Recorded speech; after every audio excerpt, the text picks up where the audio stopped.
Hello students, ધોરણ 12ના આંકડાશાસ્ત્ર વિષયના chapter number 3 સુરેખ નિયત સંબંધના 12મા લેક્ચરમાં આપનું સ્વાગત છે. આજના લેક્ચરમાં આપણે નિયત સંબંધના સ્વાધ્યાયના સેક્શન એ અને સેક્શન બીનો અભ્યાસ કરીશું. તો જોઈએ આપણે સેક્શન એના MCQ.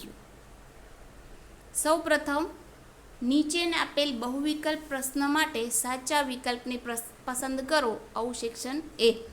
પહેલો, નીચેના પૈકી કયો વિકલ્પ બે ચલ વચ્ચેનો વિધેયાત્મક સંબંધ દર્શાવે છે?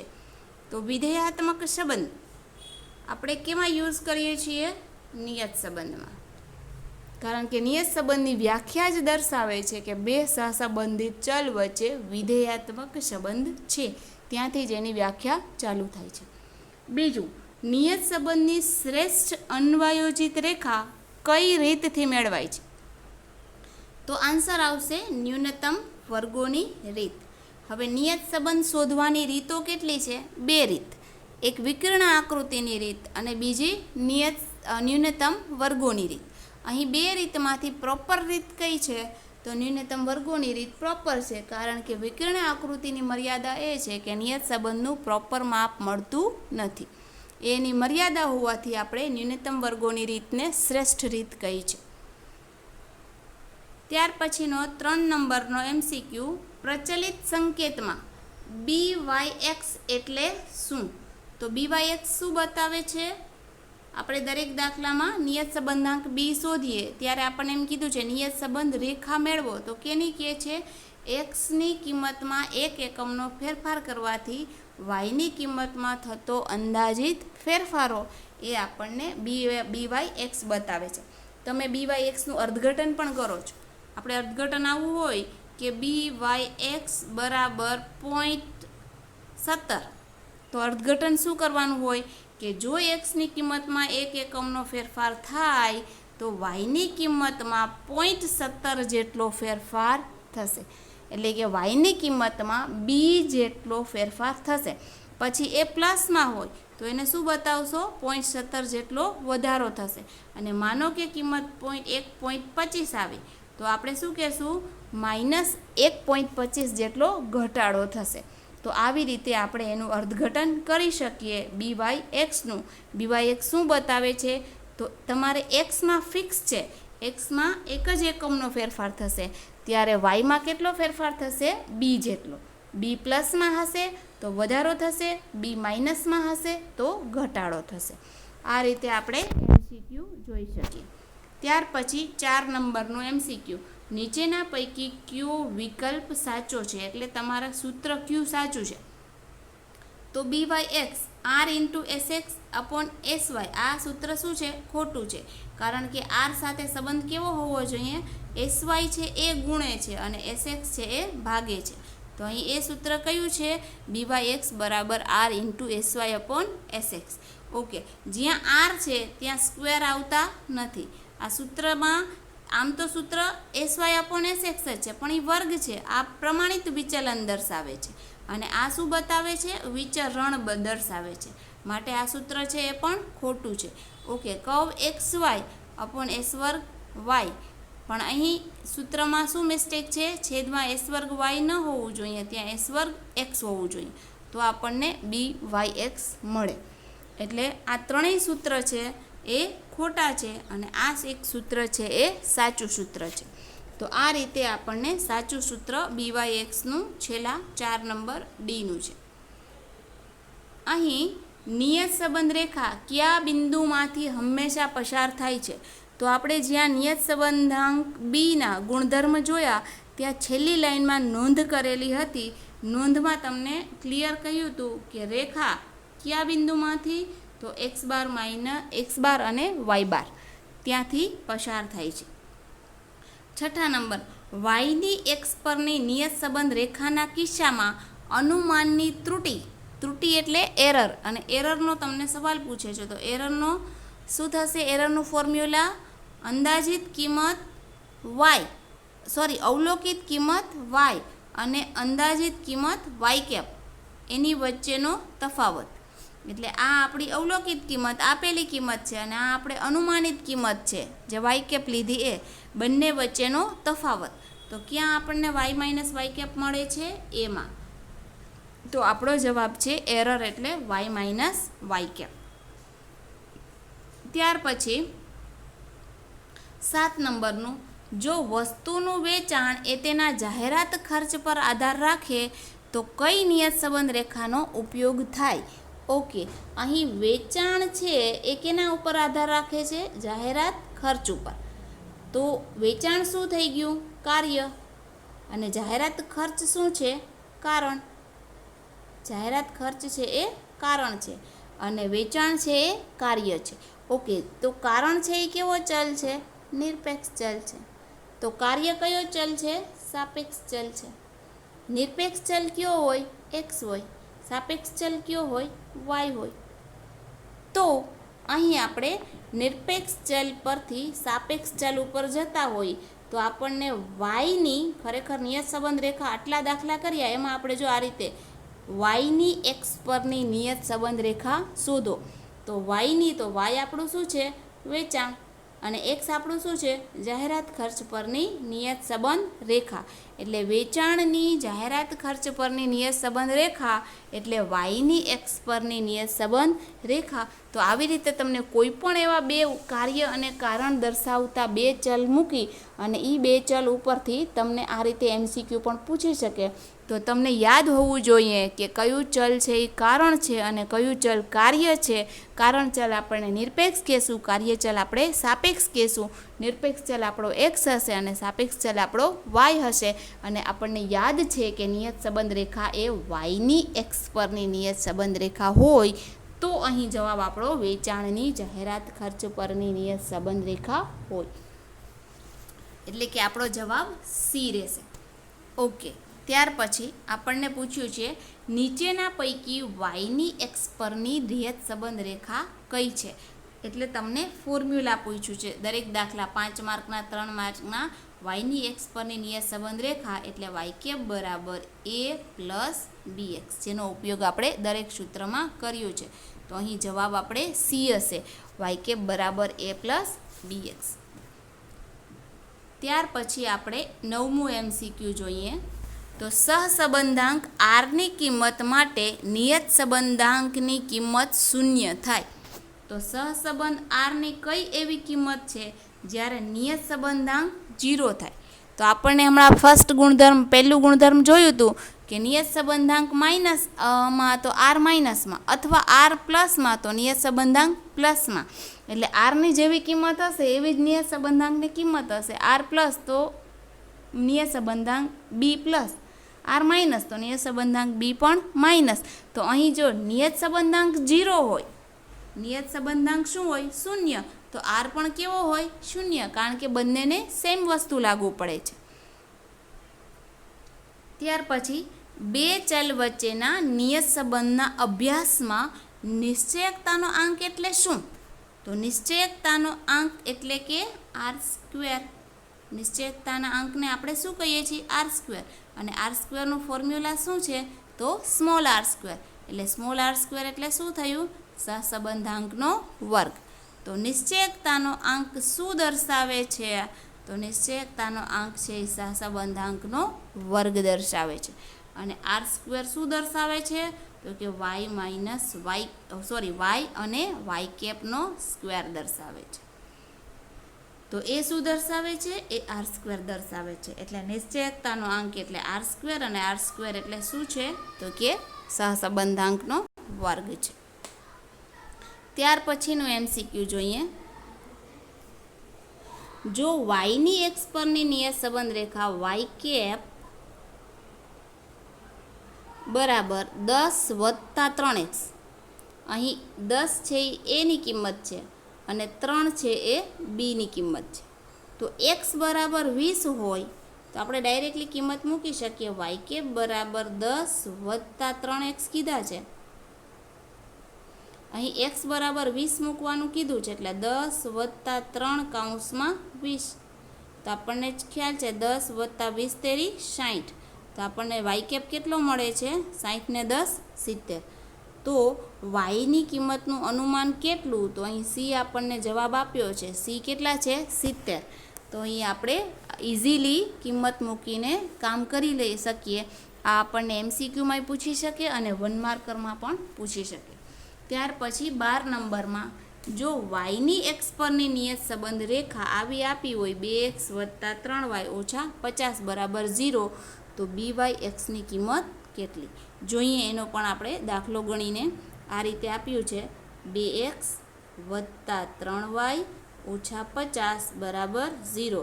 તો આપણને ખ્યાલ છે કે આપણી રેખા કેવી હોવી જોઈએ? વાય કેપની. એટલે કે આપણે સ્ટાર્ટિંગમાં શું રાખવાનું હોય? વાય. તો આપણે વાય છે એને અહીં જ રાખીએ છીએ, એટલે આપણે એને શું રાખીએ છીએ? 3y. અથવા આપણે 3yને પાછળ લઈ જઈએ. 3y બરાબર અહીં -2x અને 50 છે એ માઇનસમાં છે તો કેવા થઈ જશે? માઇનસ છે તો પ્લસ, અને 2x પ્લસ છે તો માઇનસ, બરાબર 3y.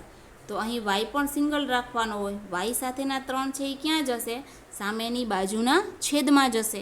એટલે કે આ રીતે yને સિંગલ કરી નાખીએ તો -2x + 50, 3 ક્યાં વયા જાય? એના છેદમાં. હવે બંનેને આપણે અલગ કરી નાખીએ. આ 3 જે છે લસામાં છે તો બંનેને સિંગલ આપી દઈએ, બરાબર -2x/3 + 50/3. એટલે આ 3 છે લસા, એને આપણે સ્પ્લિટ કરી નાખ્યા, અલગ કરી દીધા.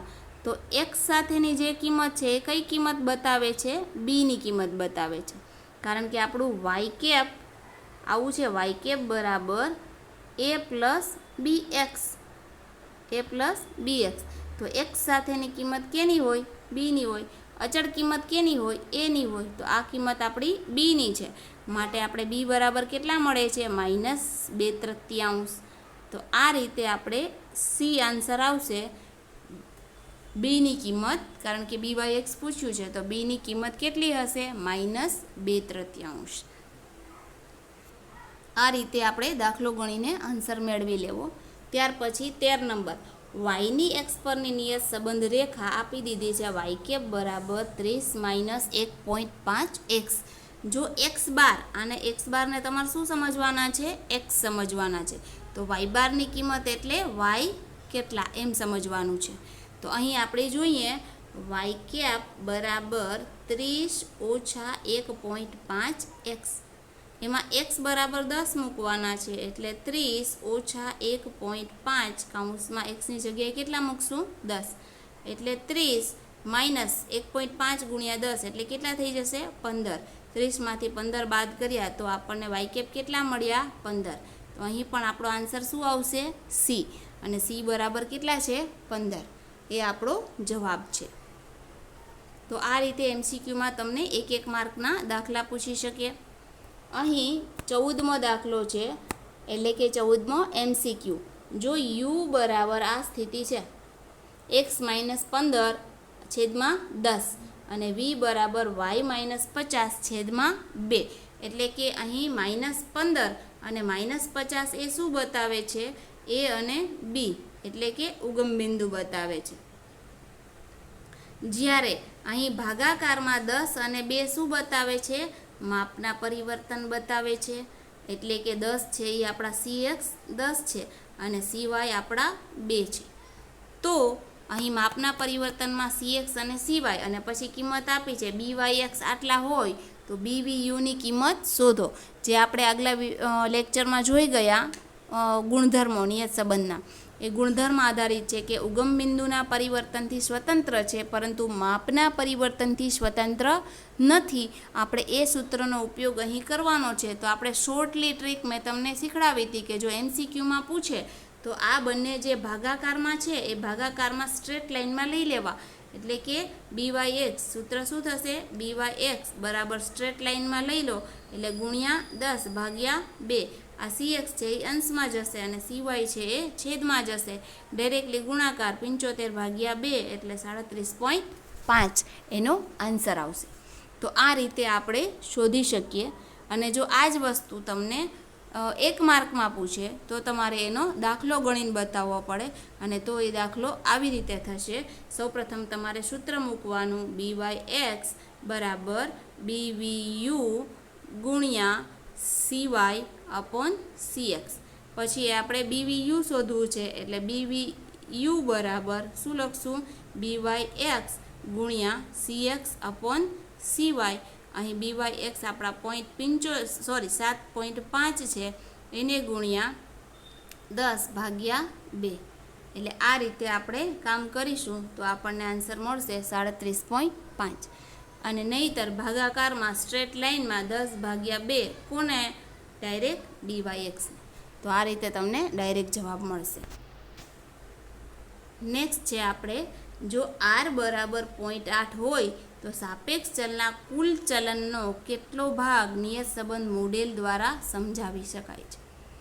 તો આપણે નિશ્ચયકતાનો આંક કરતી વખતે આ વસ્તુ આપણને છેલ્લા પેરેગ્રાફમાં આવી હતી અને હજી પણ જોઈ શકો જ્યાં નિશ્ચયકતાનો આંકની થિયરી આપી છે એના છેલ્લા પેરેગ્રાફમાં આ વસ્તુ અવેલેબલ છે. તો નિશ્ચયકતાનો આંક એટલે શું છે? R². અને R² એટલે Rની કિંમત આપણને 0.8 આપી છે તો એનો સ્ક્વેર કરવાનો એટલે 0.8નો સ્ક્વેર આપણને શું થશે? 0.64. અને અહીં ચલન શબ્દ વાપરો છે. ચલન એટલે ચલનાંક અને તમે 11મા ધોરણમાં ચલનાંકમાં 100થી ગુણતા 100%. એટલે આને ગુણ્યા 100 કરી નાખવા અને ટકા દર્શાવી દેવા એટલે શું થઈ જશે? 64%. તો ચલન એટલે કે ચલનાંક કેટલો છે? 64%નો. શું કરવાનું રહેશે નિયત સંબંધાંકમાં? તો નિશ્ચયકતાનો આંક જ્યારે R² શોધવાનો હોય ત્યારે તમને Rની કિંમત આપેલી હોય અને ચલન પૂછે તો સૌપ્રથમ Rની કિંમતનો વર્ગ કરીને 100થી ગુણાવી દેવા. બે વસ્તુ યાદ રાખવી, Rનો સ્ક્વેર અને 100થી ગુણાકાર. તો તમને ચલન છે એ ડાયરેક્ટલી મળશે. અને આ કોન્સેપ્ટ તમને નિશ્ચયકતાના આંકના થિયરીના લાસ્ટ પેરેગ્રાફમાં મળશે. ત્યાર પછી આપણે સેક્શન બી જોઈએ. તો સેક્શન બીમાં પહેલો સવાલ છે સુરેખ નિયત સંબંધની વ્યાખ્યા આપો. તો આપણે સુરેખ નિયત સંબંધની વ્યાખ્યા સૌપ્રથમ જોઈ ગયા છીએ. નિયત સંબંધની વ્યાખ્યા ક્યાંથી ચાલુ થશે? બે ચલથી. બે સહસંબંધિત ચલો વચ્ચેનો કેવો સંબંધ હોય? વિધેયાત્મક સંબંધ કે જેના દ્વારા નિરપેક્ષ ચલ એક્સની કિંમત આપેલી હોય અને એના ઉપરથી આપણે સાપેક્ષ ચલ વાયની અનુરૂપ કિંમતનું અનુમાન થઈ શકે તો એને આપણે સુરેખ નિયત સંબંધ કહીએ છીએ. આપણે હમણાં જ આગલા લેક્ચરમાં ઉપયોગો જોઈ ગયા. તો પહેલાં બે ઉપયોગો છે એ જ નિયત સંબંધની વ્યાખ્યા છે. એટલે કે બે સહસંબંધિત ચલ વચ્ચે વિધેયાત્મક સંબંધ હોવો જોઈએ તો નિરપેક્ષ ચલ એક્સની કિંમત ઉપરથી સાપેક્ષ ચલ વાયની કિંમતનું અનુમાન કરી શકાય તો આ બે ચલ વચ્ચે સુરેખ નિયત સંબંધ છે એમ કહી શકાય. બીજું છે નિયત સંબંધાંકની વ્યાખ્યા. તો જ્યારે નિયત સંબંધાંકની વ્યાખ્યા લખવાની હોય ત્યારે આપણે એનું ફોર્મ્યુલા મૂકવું પડે y બરાબર a પ્લસ bx. અહીં y બરાબર a પ્લસ bxના ચલમાં xના સહગુણક bને એટલે આ જે x છે એનો સહગુણક છે એ b છે. બીને yની x પરની અન્વયોજિત રેખાનો નિયત સંબંધાંક કહેવાય. yની x પરની નિયત સંબંધાંક કહેવાય. તો આ છે આપણી નિયત સંબંધાંક બીની વ્યાખ્યા. તો બીની પોઝિશન ક્યાં છે? y બરાબર a પ્લસ bxમાં બીની પોઝિશન અહીંયા છે. અને બી શું દર્શાવે છે? નિયત સંબંધાંક દર્શાવે છે. તો બી કોનો છે? બી કોની સાથે કમ્પેર થાય છે? તો એ એક્સનો સહગુણક છે, કોફિશિયન્ટ છે. તો બી એ એક્સનો સહગુણક હોય તો વાયની એક્સ પરની નિયત સંબંધ રેખાનો નિયત સંબંધાંક કહેવાય. ત્યાર પછી સુરેખ નિયત સંબંધ મોડેલ જણાવો. તો સુરેખ નિયત સંબંધ મોડેલ એટલે y બરાબર alpha plus beta x plus you, જ્યાં y શું દર્શાવે છે? નિરપેક્ષ ચલ. x શું દર્શાવે y શું દર્શાવે છે? સાપેક્ષ ચલ. x શું દર્શાવે છે? નિરપેક્ષ ચલ. ત્યાર પછી આલ્ફા બીટા શું દર્શાવે છે? અચળાંકો. અને યુ શું દર્શાવે છે? ત્રુટિ, એરર અથવા તો ડિફરન્શિએશન બતાવે છે. આ રીતે મોડેલ લખતી વખતે આખું મોડેલ લખવું અને પછી મોડેલમાં વપરાતા પદ છે એ પદનું ડિસ્ક્રિપ્શન આપવું. ત્યાર પછી ચોથો સવાલ છે, નિયત સંબંધ રેખાના સંદર્ભમાં ત્રુટિ એટલે શું? તો ત્રુટિની વ્યાખ્યા તમે ત્રુટિના સૂત્ર ઉપરથી કરી શકો. ત્રુટિ એટલે એરર ને એરર એટલે y માઇનસ વાય કેપ. તો ત્રુટિ શું દર્શાવે છે? તો કે અવલોકિત કિંમત y, જેને આપણે સાપેક્ષ ચલ કહીએ, તો ચલ yની અવલોકિત કિંમત y અને નિયત સંબંધ મોડેલથી મળતી yની અંદાજિત કિંમત, અનુમાનિત કિંમત y કેપ વચ્ચેનો તફાવત. અવલોકિત કિંમત y અને અંદાજિત કિંમત y કેપ વચ્ચેનો તફાવત એટલે એરર, અને એરર એટલે ત્રુટિ. તો આ ત્રુટિની વ્યાખ્યા છે. ત્યાર પછી પાંચમો સવાલ છે, નિયત સંબંધની શ્રેષ્ઠ અન્વયોજિત રેખા મેળવવા માટેની રીતનું નામ. અને રીતનું નામ શું છે? ન્યૂનતમ વર્ગોની રીત. આ આગળ MCQમાં પણ આ સવાલ આવી ગયો છે અને થિયરીમાં 1 માર્કમાં પણ એ જ સવાલ પૂછ્યો છે. ત્યાર પછી નિયત સંબંધાંક શેના પરિવર્તનથી સ્વતંત્ર છે? તો સ્વતંત્ર છે એમાં શબ્દ આવશે ઉગમ બિંદુથી. અને શેનાથી સ્વતંત્ર નથી? નિયત સંબંધાંક એટલે બી. શેના પરિવર્તનથી સ્વતંત્ર નથી? તો એ આવશે માપના. માપના પરિવર્તનથી સ્વતંત્ર નથી. ઉગમ બિંદુ એટલે એ અને બીની ધારણા, અને માપ એટલે CX અને CYથી ભાગાકાર અથવા તો ગુણાકાર. તો એ આપણે ક્લિયર થઈ ગયું. અહીં 7 સવાલો આપણે જોયા. 8મો સવાલ છે, જો કોઈ નિદર્શ બિંદુ અન્વયોજિત રેખા પર પડતું હોય તો ત્રુટિની કિંમત કેટલી હોય? તો અન્વયોજિત રેખા ઉપર પડે તો ત્રુટિ હંમેશા 0 હોય. આ સવાલ આપણે આ વખતે માર્ચ 20માં પૂછાઈ ગયો હતો કે નિદર્શ બિંદુ ઉપર જો હોય તો ત્રુટિ કેટલી? તો ત્રુટિ 0. ત્યાર પછી માપના પરિવર્તનથી જો x અને y બંને ચલની કિંમતો બમણા કરવામાં આવે તો નિયત સંબંધાંક બદલાશે. બમણા એટલે આપણે શું કહેશું? CX ડબલ કરી નાખે, મતલબ 2થી ગુણી નાખે છે. તો CX છે એ આવી રીતે 2 કૌંસમાં x માઇનસ a કરેલા હોય અને આપણે u ધારી લઈએ તો ડબલ કર્યા. એવી રીતે આપણે v બરાબર 2 કૌંસમાં y માઇનસ b કરેલા હોય તો આ ડબલ કર્યા કહેવાય બમણા. તો અહીં આપણે CX તરીકે શું દર્શાવીશું? 1/2. CY તરીકે પણ શું દર્શાવીશું? 1/2. તો આપણને ખ્યાલ છે કે આપણે શું લખીએ છીએ? CX upon CY. તો 1/2ના છેદમાં પાછા શું થાય? 1/2. બંને કટ થઈ જાય તો કિંમત કેટલી આવે? 1 આવે. એટલે નિયત સંબંધાંક છે એ બમણી કરો, બંનેમાં ફેરફાર એક સાથે થતો હોય તો નિયત સંબંધ બદલાતું નથી. હા, ડિફરન્ટ છે એ કરવામાં આવે એટલા ગણા તો ચેન્જ થઈ શકે. માનો કે CX છે એ 2 ગણા કર્યા અને CY 5 ગણા કર્યા તો છે ડિફરન્સ માલુમ પડે, ડિફરન્સ મળે. પણ જો સરખા ફેરફારો બંનેમાં કરવામાં આવે તો નિયત સંબંધાંકમાં કશો ફેરફાર થતો નથી. ત્યાર પછી આપણને 4 દાખલા સેક્શન બીમાં છે. એ 4 દાખલા જોઈએ. R આટલા છે, CX આટલા છે, CY આટલા હોય તો નિયત સંબંધાંક BYXની કિંમત શોધો. ડાયરેક્ટ સૂત્ર અપ્લાય કરવાનું છે. BYX બરાબર Rનું સૂત્ર R ઇન્ટુ શું કરીશું? R into CY upon CX. એટલે અહીં આપણે આરની કિંમત 0.5 લઈશું. CY આપણા 4 છે, CX આપણા 2 છે. 2 છેદ ઉડાડી નાખીએ એટલે આપણને BYX કેટલા મળશે? અડધો ગુણ્યા 2 એટલે આખો, એટલે 1 મળશે. BYX આપણને 1 મળ્યું. તો આ રીતે BYXની કિંમત 1 થશે. 1 માર્કમાં તમને આવો સવાલ પૂછી શકે. ત્યાર પછી 11 નંબરનો નિયત સંબંધ રેખા y કેપ બરાબર 31.5 પ્લસ 1.85 x પરથી x બરાબર 10 માટે yની કિંમતનું અનુમાન કરો. તો અહીં આપણે xની કિંમત 10 મૂકી લઈએ. આ આપણી રેખા છે. y કેપ બરાબર 31.5 વત્તા 1.85 x, જ્યાં આપણે 31.5 વત્તા 1.85 એક્સની જગ્યાએ કેટલા મૂકવાના છે? 10. એટલે 31.5 વત્તા 18.5. તો બંનેનો સરવાળો આપણે થશે 50. તો વાય કેપ આપણને કેટલા મળે છે? 50 મળે છે. તો આ રીતે તમે સૂત્રમાં કિંમત મૂકી અને 1 માર્કમાં જો તમને થિયરીના સવાલ ન પૂછવા હોય તો આ રીતે ગણતરીના સવાલ પણ 1 માર્કમાં પૂછી શકે છે. હવે આપણે જોઈએ દાખલા નંબર 12 નંબરમાં જો આ રેખા આપી છે a પ્લસ bx માં b ગ્રેટર દેન 0 એટલે b ગ્રેટર દેન 0 એટલે 0 થી b મોટા છે તો b કેવા હશે? ધનમાં હશે. y અને x વચ્ચેનો સંબંધ દર્શાવે તો r ની કિંમત કેટલી હોય? તો r ની કિંમત અહીં એરર કશું જ નથી એટલે r ધનમાં હોય અને r ધનમાં હોય તો r ની કિંમત કેવી હોય? 1 હોય.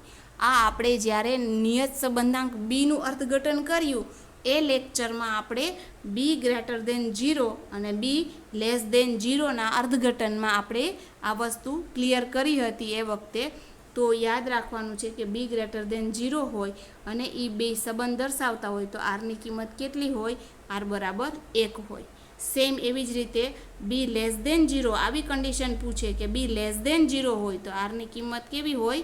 -1 હોય. ઓકે, એ આપણે ઇનડાયરેક્ટલી તમને પૂછે છે એ જ વસ્તુ તમને અહીં દર્શાવેલી છે પણ એ ઇનડાયરેક્ટલી છે. કેવી રીતે? y બરાબર 5 - 3x આ બંને સવાલ એક રીતે એક સરખા જ છે. અહીં તમને સમીકરણ આપ્યું છે y બરાબર a પ્લસ bx. અહીં તમને yની કિંમત એની કિંમત 5 મૂકી છે અને બીની કિંમત 3 મૂકી છે પણ 3 કેવા બતાવે છે? -3 બતાવે છે. આ રીતે નથી મૂક્યું, એ -bx નથી મૂક્યું પણ એની જગ્યાએ તમને શું બતાવે છે? -3 અને -3 શું બતાવે છે? ઋણ બતાવે છે. માઇનસમાં 3 કિંમત બતાવે છે. કેની કિંમત છે? બીની કિંમત. તો એ અહીં આ જ સિચ્યુએશન ઊભી થાય. આ b ગ્રેટર દેન 0 છે તો આ 3 માઇનસમાં છે તો b શું થશે? Less than 0. હવે આ સ્થિતિ પૂછે છે કે જો આ છે એ yની x પર વચ્ચેનો સંબંધ દર્શાવે તો r ની કિંમત કેટલી થાય? હવે સ્થિતિ પાછી આ જ આવી ગઈ. b લેસ દેન 0 અને b લેસ દેન 0 હોય તો r કેવા હોય? તો r ની કિંમત હંમેશા -1 હોય. આ તો -1નો જવાબ છે. એટલે તમને એમ નથી પૂછ્યું અહીં જો આ b ગ્રેટર દેન 0 પૂછ્યું એમ નથી પૂછ્યું કે b લેસ દેન 0માં શું હોય? તો કે -1 હોય. પણ ઇનડાયરેક્ટલી x a અને b ની કિંમતો મૂકીને તમને એ સવાલ પૂછ્યો છે. તો એ r ની કિંમત છે એ જ્યારે b માઇનસમાં હશે તો r ની કિંમત છે એ -1 હશે. તો આ રીતે આપણા અહીં સેક્શન A અને સેક્શન B બંનેનું આપણે ગણતરી દ્વારા સમજણ મેળવી. હવે આપણે એક સેક્શન C બાકી રહ્યો છે જે આપણે નેક્સ્ટ લેક્ચરમાં જોશું. તો અહીં આપણે આ લેક્ચર પૂરો કરીએ છીએ. Thank you very much.